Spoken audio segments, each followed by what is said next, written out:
কেমন আছেন সবাই? আম আমার কাছে আজকের দিনটা একটু বিশেষ, কারণ মেজাজটা একটু খারাপ।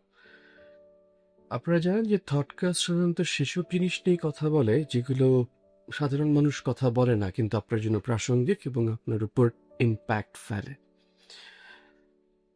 আমি আগেও বলেছিলাম যে আমরা প্রতিদিন রাতে একটা প্রসব বেদনা অনুভব করি এবং পরের দিন সেটা রিলিজ করি। সো গতকাল রাতে যেটা ভাবছিলাম, আমরা একটা ইন্টারেস্টিং জিনিস হারিয়ে ফেলেছি সবাই। এই শহরের মানুষগুলো বা আমরা যারা এই সমাজে বাস করি, আমরা যেটা হারিয়ে ফেলেছি সেটা হচ্ছে ইনোসেন্স এবং বিস্মিত হবার ক্ষমতা। আমরা বিস্মিত হই না, আমরা আশ্চর্যান্বিত হই না। আমাদের জীবনটা অনেক শক্ত শক্ত, কঠিন। অনেক কারণ আছে, এত কারণে যাব না, কিন্তু একটা জিনিস বোঝা দরকার যে আমরা বিস্মিত হবার যে ক্ষমতাটা হারিয়ে ফেলেছি, ছোট ছোট জিনিস দেখে আনন্দিত হওয়ার যে অনুভূতি হারিয়ে ফেলেছি, সেটা সেটা প্রথম যে কাজটা করেছে সেটা হচ্ছে আমাদের প্রথম মৃত্যুটা হয়ে গেছে। আমরা সবাই ইন এ সেন্স মৃত, কিন্তু আবার পুনরুজ্জীবিত। এই জীবিত থাকাটা কিছুটা প্রোগ্রামডের মতো। অর্থাৎ আমরা বেঁচে আছি একটা নির্দিষ্ট বিহেভিয়ার করার জন্য, যেটা দিন শেষে আমরা বেঁচে থাকি একটা লজিকের ভিতরে। কিন্তু আমাদের মধ্যে ওই যে ইনোসেন্সটা হারিয়ে যায়, ছোটবেলার সেই ইনোসেন্স। আপনার মনে আছে আপনি ছোটবেলায় কত ছোট ছোট জিনিস দেখে আশ্চর্যান্বিত হতেন? ইভেন একটা পিঁপড়া, ও যে খাবার নিয়ে যায় লাইন ধরে, শেষ কবে আপনি এটা দেখেছেন? আপনাদের বাসা, আপনার আশেপাশে পিঁপড়া অবশ্যই আছে। মানে আমি যেটা বলতে চাচ্ছি, ছোট ছোট জিনিস দেখে খুব মজা পাওয়া।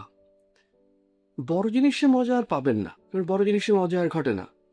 কিন্তু ছোট ছোট জিনিস দেখার যে একটা আনন্দ, পৃথিবীতে চারদিকে কত কিছু ঘটছে, না দেখে না দেখে টিকে থাকা বা না দেখেই চলতে থাকা এই জীবনে, আপনার শেষবার আপনি কবে বিস্মিত হয়েছেন সত্যি সত্যি?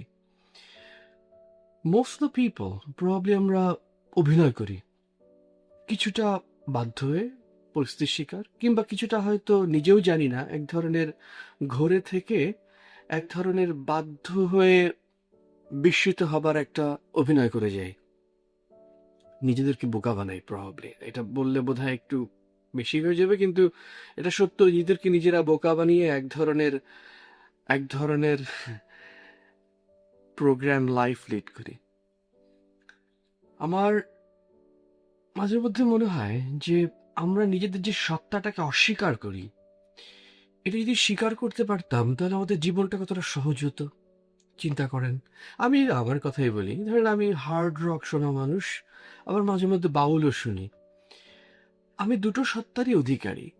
সময়, মুড, সিচুয়েশন আমাকে বাধ্য করে।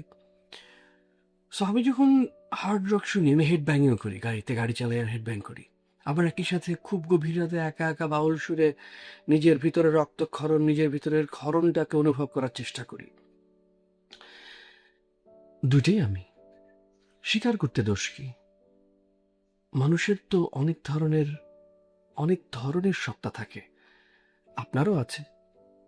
স্বীকার করুন, নিজেকে নিজে অনুভব করুন, এবং সবচেয়ে বড় যেটা ইম্পর্টেন্ট, নিজের সেই নিষ্পাপতা, নিজের সেই ইনোসেন্স যদি কোনোভাবে সম্ভব হয় ফিরিয়ে আন। কারণ এইটাই দিন শেষে আপনাকে আবার মানুষে রূপান্তর করবে। আমি বলছি না আপনি অমানুষ, কিন্তু মনুষ্যত্ব ব্যাপারটাকে যদি লালন আসলে কি করেছেন বা আসলে কি করেন, যদি করে থাকেন, তাহলে আপনার জীবনটা অনেক সহজ সুন্দর হওয়ার কথা। কিন্তু আসলে কি আপনার জীবন সহজ সুন্দর? প্রবাবলি কিছুটা হলেও সংশয় আছে।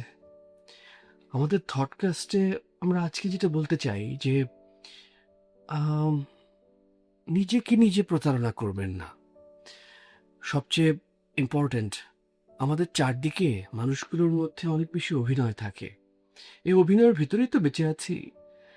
এই বেঁচে থাকার মধ্যে জীবনটাকে যদি একটু সুন্দর করার একটা ছোট্ট অপচেষ্টাই বলছি, অপচেষ্টা আমরা করে যাচ্ছি।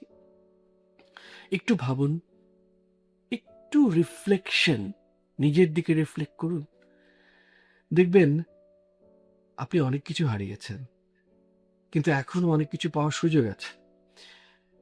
প্রথম ইনোসেন্সটা আগে পাওয়া দরকার। সেই জীবন, ফিরে ফেলে যাওয়া জীবনটাকে যদি আবার কোনোভাবে ফিরে পেতে চান, তাহলে আমার মনে হয় যে এটা আপনাকে আগে নিজেকে নিজের সাথে সহজ করুন। ধন্যবাদ, ভালো থাকবেন।